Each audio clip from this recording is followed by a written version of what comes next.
ಎಲ್ಲರಿಗೂ ನಮಸ್ಕಾರ. ಇದೇ ಗುರುವಾರ 18/6/2026 ಗುರು ಪುಷ್ಯಾಮೃತ ಯೋಗ ಇದೆ. ಈ ದಿನ ಮದುವೆ ಒಂದನ್ನು ಬಿಟ್ಟು ಬೇರೆಲ್ಲ ಕೆಲಸ ಕಾರ್ಯಗಳಿಗೆ ಅತ್ಯುತ್ತಮವಾಗಿದೆ. ಈ ದಿನ ಬೆಳಿಗ್ಗೆ 11:30ರವರೆಗೆ ಪುಷ್ಯ ನಕ್ಷತ್ರ ಇರೋದ್ರಿಂದ ಈ ಶುಭ ದಿನ ಏನನ್ನು ಸಿದ್ಧಿಗೊಳಿಸ್ಕೋಬೇಕು ಅನ್ನೋದ್ರ ಬಗ್ಗೆ ತಿಳಿಸ್ಕೊಟ್ಟಿದ್ದೀನಿ. ಸಂತಾನ ಇಲ್ಲದವರು ಯಾವ ಮಂತ್ರ ಪಠನೆ ಮಾಡೋದ್ರಿಂದ ಸಂತಾನ ದೋಷ ನಿವಾರಿಸ್ಕೊಳ್ಬಹುದು, ಅದು ಹೇಗೆ, ಈ ಶುಭ ದಿನ ಯಾವ ಸಮಯದಲ್ಲಿ, ಇದೆಲ್ಲದರ ಬಗ್ಗೆ ಸಂಪೂರ್ಣವಾಗಿ ತಿಳಿಸ್ಕೊಟ್ಟಿದ್ದೀನಿ. ಈ ವಿಡಿಯೋನ ಎಲ್ಲೂ ಸ್ಕಿಪ್ ಮಾಡದೆ ಎಂಡ್ವರೆಗೆ ನೋಡಿ. ಎಲ್ಲೇ ಆಗಿರಬಹುದು ಅಥವಾ ಯಾವುದೇ ವಿಷಯ ಆಗಿರಬಹುದು, ಯಾವುದೂ ಕೂಡ ಮ್ಯಾಜಿಕ್ ನಡೆಯೋದಿಲ್ಲ.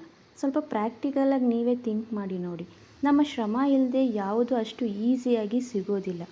ಯಾವುದೇ ಅಮೂಲ್ಯವಾದದ್ದು ಪಡಿಬೇಕು ಅಂದರೆ ನಾವು ಸ್ವಲ್ಪ ಶ್ರಮ ಪಡಲೇಬೇಕು.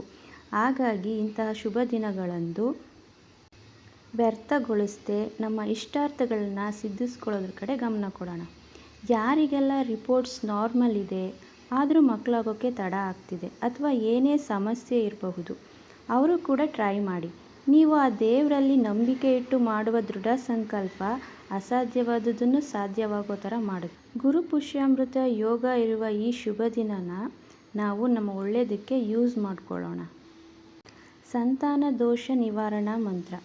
ದೇವಕೀ ಸುತ ಗೋವಿಂದ ವಾಸುದೇವ ಜಗತ್ಪತೆ ದೇಹಿ ಮೇ ತನಯಂ ಕೃಷ್ಣತಾಮಹಂ ಶರಣಂ ಗತ. ಈ ಮಂತ್ರವನ್ನು ಇದೇ ಗುರುವಾರ ಬೆಳಗಿನ ಜಾವ 3:45ರಿಂದ 4:32 ಈ ಸಮಯದಲ್ಲಿ ಪಠಿಸಬೇಕು. ಅಥವಾ ಪ್ರಾರಂಭ ಕೂಡ ಮಾಡ್ಬೋದು. 11, 21, 54 ಅಥವಾ 108 ಸಲ ಹೇಳೋದ್ರ ಮುಖಾಂತರ ಪ್ರಾರಂಭ ಮಾಡಿ. ನೀವು ಸಂಕಲ್ಪ ಮಾಡಿರ್ತೀರಲ್ಲ, ಅದೇ ಥರ ಕಂಟಿನ್ಯೂ ಮಾಡಬೇಕು ಪ್ರತಿದಿನ ಇದೇ ಸಮಯಕ್ಕೆ ಮಾಡಬೇಕು ಅಂತೇನಿಲ್ಲ.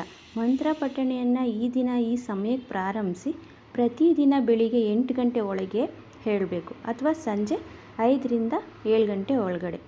ಮೊದಲಿಗೆ ಬೆಳಿಗ್ಗೆ ಎದ್ದು ಸ್ನಾನ ಮಾಡಿ ಗಣೇಶನಲ್ಲಿ ಮತ್ತು ಮನೆ ದೇವರಲ್ಲಿ ಪ್ರಾರ್ಥನೆ ಮಾಡ್ಕೊಳ್ಳಿ. ಮನೆ ದೇವರ ಆರಾಧನೆ ಪ್ರಾರ್ಥನೆ ಇಲ್ಲದೆ ಯಾವ ಕೆಲಸ ಕಾರ್ಯಗಳಲ್ಲೂ ಯಶಸ್ಸು ಸಿಗೋದಿಲ್ಲ. ಹಾಗಂತ ಕೆಟ್ಟದ್ದು ಮಾಡ್ತಾರೆ ಅಂತೇನಿಲ್ಲ. ಹಾಗಾಗಿ ಮೊದಲ ಪ್ರಾರ್ಥನೆ ಮತ್ತು ಪೂಜೆ ಗಣೇಶ ಮತ್ತು ಮನೆ ದೇವರಿಗೆ ಸಲ್ಲಬೇಕು. ಇದರಿಂದ ನಾವು ಮಾಡುವ ಎಲ್ಲ ಕೆಲಸ ಕಾರ್ಯಗಳು ತುಂಬ ಸುಲಭ ಮತ್ತು ಶುಭಪ್ರದವಾಗಿ ನಡೆಯುತ್ತೆ, ದೇವರ ಆಶೀರ್ವಾದದೊಂದಿಗೆ. ಅದಕ್ಕಾಗಿ ಅಷ್ಟೇ. ಗಣೇಶನಲ್ಲಿ ಪ್ರಾರ್ಥಿಸ್ಕೊಳ್ಳಿ, ನಿರ್ವಿಘ್ನವಾಗಿ ಎಲ್ಲವೂ ಶುಭವಾಗಲಿ ಮತ್ತು ಇಷ್ಟಾರ್ಥ ಈಡೇರಲಿ ಅಂತ. ಸಂಕಲ್ಪ ಮಾಡೋದು ಹೇಗೆ? ಹೀಗೆ ಸಂಕಲ್ಪ ಮಾಡೋದ್ರ ಬಗ್ಗೆ ತಿಳಿಸ್ತೀನಿ. ನಮ್ಮ ವಂಶ ಬೆಳಗುವಂಥ ಒಳ್ಳೆಯ ಮತ್ತು ಆರೋಗ್ಯವಂತ ಉತ್ತಮ ಸಂತಾನವನ್ನು ಕರುಣಿಸಿ ಎಂದು ಮನೆ ದೇವ್ರ ಹತ್ರ, ಇಷ್ಟ ದೇವ್ರ ಹತ್ರ ಕೇಳ್ಕೊಳ್ಳಿ. ನಾನು ಈ ರೀತಿ 11, 21 ಅಥವಾ 48 ದಿನ ಈ ಮಂತ್ರನ 108 ಅಥವಾ 1008 ಸಲ ಪಠಿಸ್ತೀನಿ. ಸಂತಾನ ದೋಷ ಏನೇ ಇದ್ದರೂ ಅದನ್ನೆಲ್ಲ ನಿವಾರಣೆ ಮಾಡಿ ಅಂತ ನೀವು ಸಂಕಲ್ಪ ಮಾಡ್ಕೊಳ್ಳಿ. ಎಲ್ಲರಿಗೂ ಶುಭವಾಗಲಿ, ಇಷ್ಟಾರ್ಥ ಸಿದ್ಧಿಸಲಿ. ಹರೇ ಕೃಷ್ಣ. ರಾಧೆ ರಾಧೆ.